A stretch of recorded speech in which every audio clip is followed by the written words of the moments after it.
Gusto mo bang magpadala ng document sa Pilipinas ngunit hindi mo alam kung paano? Then para sa iyo ang videong ito. I will be sharing 3 ways kung paano at saan pwede magpadala. Disclaimer lang, all informations in this video are based on my own experience. Ito yung 3 mailing companies na na-try ko dito sa Taiwan. Una ay ang FedEx Express, DHL, at ang EMS Express. Gaano nga ba katagal bago dumating ang mga pinadala nating documents sa Pilipinas? Sa FedEx, it only takes 1 to 2 days. And so far, ito yung pinakamabilis na na-try ko. So saan nga ba merong FedEx Express? Sa na-experience ko, sa Family Mart ako nung nagpadala. Pero take note, hindi lahat ng Family Mart dito sa Taiwan ay merong FedEx Express. Sa Sincho ako nung nakahanap. Galing pa ako ng Chunan, pumunta ako ng Sincho at doon ako nakakita ng FedEx Express at saka sa Family Mart. Sa loob ng Family Mart, nandun siya sa may likurang bahagi ng store. Hindi siya sa labas ha, nasa loob lang mismo.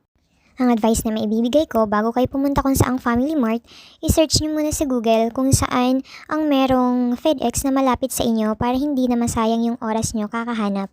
So magkano yung ating nabayad sa pagpadala? Ang nabayaran natin noon ay nasa 1,460 NT dollars. Ang pangalawa naman ay ang DHL. Nakahanap tayo noon sa 7-Eleven pero take note, kagaya ng nauna, hindi lahat ng 7-Eleven dito sa Taiwan ay merong DHL. Kaya mag-research muna bago pumunta para hindi masayang ang inyong oras. Sa Sincho din pala tayo noon nakahanap and ang nabayaran natin ay nasa 950 NT dollars. And within 3 to 5 days, nasa Pilipinas na siya. Kasi Friday ako na nagpadala, then Monday natanggap na ng receiver ko. At ang pangatlo naman ay ang EMS. Meron ito sa mga post offices dito sa Taiwan.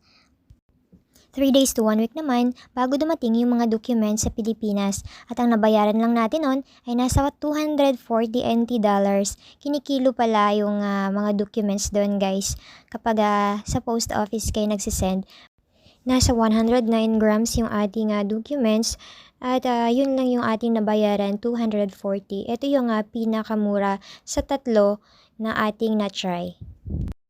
Ayan, so maraming salamat sa inyong panunood and mag-comment lang po kayo sa baba kung meron po kayong mga katanungan at pwede din po kayong mag-share kung meron kayong idea na hindi ko na i-share. Salamat sa inyong panunood. Bye-bye!